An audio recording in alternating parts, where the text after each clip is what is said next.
Good morning, bachcho. Welcome to my channel, Shiksha with Kapil sir.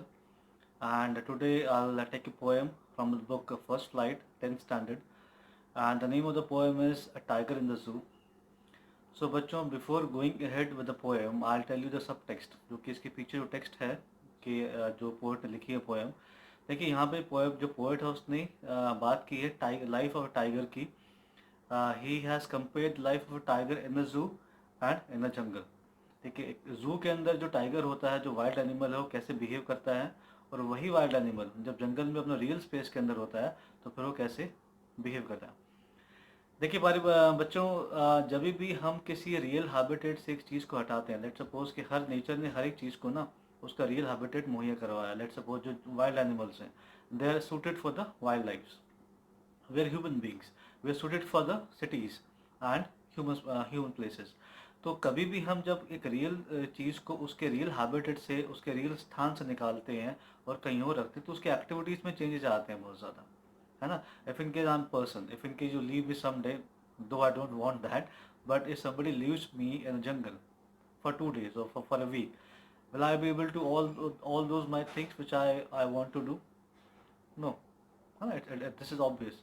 The same thing happens with the wild animals. When you take them, when जब उसको आप पकड़ के पिंजरों में बंद कर लेते हैं, जूस के अंदर, सर्कस के अंदर, so these wild animals are not able to do the normal activities. अब नॉर्मली जंगल के अंदर शेर होगा तो क्या करेगा? ही विल रोर, वो दहाड़ेगा, वो अटैक करेगा, वो भागेगा.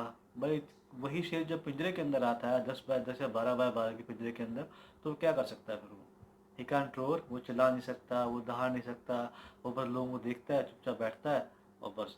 तो इसलिए यही दो लाइफ्स को पोएट ने यहाँ कंपेयर किया है. ठीक है, तो अभी हम टेक्स्ट पे आते हैं. पहले पोएट की बात कर लेते हैं. जो पोएट है इनके, जो इस पोएम के, उनका नाम है लेस्ली नॉरिस. और जो उसके जो मीनिंग है, जो सब टेक्स्ट है, उसके बारे में बता चुका हूँ आपको मैं. So let us go ahead with the text now. He stalks in his vivid stripes. Stock का मतलब होता है बच्चों पीछा करना, फॉलो करना. बहुत बार देखा होगा आपने, सुना भी होगा ये चीज़ कि ही स्टॉकिंग मी और शी स्टॉकिंग, मतलब पीछा करना. ठीक है. He stalks in his vivid stripes. Vivid का मतलब होता है कलरफुल, ब्राइट. ठीक है. स्ट्राइप्स मतलब जो धारियाँ होती हैं शेर की स्किन के ऊपर, उसके बारे में बात की है कि वो घूमता है विविड स्पाइट, जो अपनी धारियाँ हैं स्किन के ऊपर, उनके साथ एक पिंजरे के अंदर. ठीक है. The few steps of his cage, जो मैंने बताया कि जो पिंजरा होता है 10 बाय 12 का होता है, 12 बाय 12 का होता है. ठीक है. 4-5 स्टेप लेता है, पिंजरा ख़त्म हो जाता है, फिर वो मुड़ जाता है. तो ऐसे ही पिंजरे के अंदर ही वो कुछ स्टेप्स लेता है. On pads of velvet quite. देखिए बच्चों, जो लायन के जो पैर होते हैं, उसके नीचे ना एक पोर्शन होता है जो कि बहुत वेलवेट की तरह सॉफ्ट होता है. अब जैसे कि नेचर ने हर एक चीज़ को उसके हिसाब से परफेक्ट बनाया है, तो क्योंकि जो लायन है इट्स वाइल्ड एनिमल. ठीक है. So he has to run a lot, उसको बहुत भागना पड़ता है, उसको शिकार के लिए पीछे करना पड़ता है. तो वेलवेट का स्पॉट देख के उसको उस चीज़ को थोड़ा ईजी करने के लिए नेचर ने उसको ऐसा बनाया. तो उसी के लिए यहाँ पोएट बात कर रहा है. On pads of velvet quiet in his quiet rage. Quiet rage का मतलब है कि जो उसका एंगर है, कि जो पिंजरे में घूम रहा है अपनी वेलवेट, जो उसकी जो स्ट्राइप्स हैं उसके साथ, और जो रेज है, जो गुस्सा है उसका, जो कि वो दिखा नहीं सकता किसी को, और उसके साथ, लेकिन गुस्सा उसके अंदर तो है, उसके साथ वो अपने पिंजरे के अंदर घूम रहा है. Next paragraph. He should be lurking in shadow. अब ये तो कर रहा है, लेकिन उसे करना क्या चाहिए? What is he suppose to do? He suppose to be in jungle, है ना. तो वहाँ क्या करना चाहिए इसको? He should be lurking in shadow. Lurking मतलब होता है बच्चों हाइड होना, हाइड करना. जब भी शेर या लायन या टाइगर शिकार करते हैं तो वेट करते हैं अपने शिकार का, वो हाइड करते हैं अपने आप को पेड़ के पीछे, घासों के नीचे. ठीक उसी की बात हो रही है कि he should be lurking, he should be hiding himself in shadows, छाया के अंदर. Sliding through long grasses. वो जो लंबी लंबी घासें होती हैं, और जो प्रोसेस है शिकार का, उसके बारे में बताया गया कि लंबी लंबी घासें जो होती हैं उसमें सिरकते हुए इसको आगे बढ़ना चाहिए अपने शिकार को मारने के लिए. Near the water hole. अब देखिए बहुत जो शिकार होते हैं, जो शिकारी जो जानवर होते हैं, शेर, टाइगर, जो भी होते हैं, ये ज़्यादातर ना जो वाटर्स के जो जहाँ नदी तालाब वगैरह होते हैं वहाँ पे जाते हैं, क्योंकि वहाँ पे सभी पानी पीने आते हैं जानवर. तो वहाँ पे अटैक करते हैं। तो उसी की बात हो रही है कि नियर द वाटर होल, कि जहाँ वाटर होल हो उसके पास they should be waiting. Well plum deer pass, plum मतलब होता है मोटा, डियर मतलब हिरन, कि जहाँ पर मोटे मोटे हिरन पानी पीने के लिए आए वहाँ पे उसको वेट करना चाहिए और उसको घात लगानी चाहिए। लेकिन वो कर क्या रहा है, वो एक छोटे से पिंजरे में 12 बाय 12 के कुछ स्टेप चलता है और फिर रुक जाता है और फिर मुड़ जाता है। ठीक है, next paragraph. He should B snarling around houses. Snarling मतलब होता है वार्निंग साउंड्स, मतलब एक दहाड़ना, रोरिंग करना, एक वार्निंग साउंड। हाँ, जैसे ही शेर शेर दहाड़ता है तो फिर लोग डर जाते हैं उससे, कह रहे भाई भागो यहाँ से, है ना, that is called a warning sound. तो उसे करना क्या चाहिए, ही शुड बी स्नार्लिंग, उसको दहाड़ना चाहिए जोर जोर से ताकि लोग उससे डरे। तब तो शेर है, वरना शेर किस बात का फिर वो, नहीं।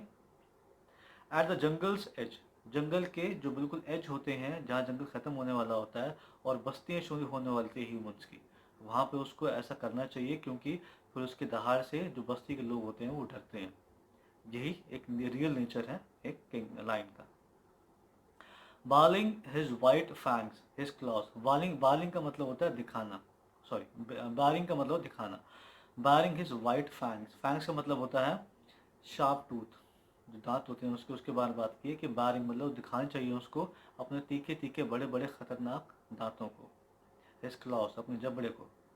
टेरराइजिंग द विलेज, और पूरे जो विलेज है, जो उसका पूरा गांव है, उसको डराना चाहिए। तो ये काम है, ये दो दो पैराग्राफ जो ऊपर दिए हैं, टाइगर को, लायंस को ऐसा करना चाहिए। लेकिन वो कर क्या रहा है, वो एक पिंजरे के अंदर चलता है, कुछ स्टेप्स हो जाता है, वहाँ बैठ जाता है, सो जाता है, बस। नेक्स्ट था, but he is locked in a concrete cell. अब again the poet has come to the, कि अभी उसके साथ क्या हो रहा है कि वो कॉन्क्रीट के सेल के अंदर, एक कॉन्क्रीट के, एक सीमेंट के सेल के अंदर, मतलब केज के अंदर, पिंजरे में बंद हुआ पड़ा है वो। His strength behind bars, stalking the length of his cage, ignoring visitors. अब जो बार्स हैं, जो केज है, उसके अंदर उसकी स्ट्रेंथ क्या है, जंगल में उसकी स्ट्रेंथ क्या क्या होती है, तेज दौड़ना, अटैक करना, मारना, ये सब। लेकिन यहाँ पे उसकी स्ट्रेंथ क्या है, सिर्फ लोगों को देखना। ठीक है, थोड़ा distant behind the bars, talking the length of the cage, कि अपने जो पिंजरा है उसकी लंबाई नापना, चलना, है ना, लंबाई नापना ऐसे, और जो विजिटर्स वहाँ पे उसको देखने के लिए आ रहे हैं उनको देखना, सिर्फ यही उसकी स्ट्रेंथ रह गई है।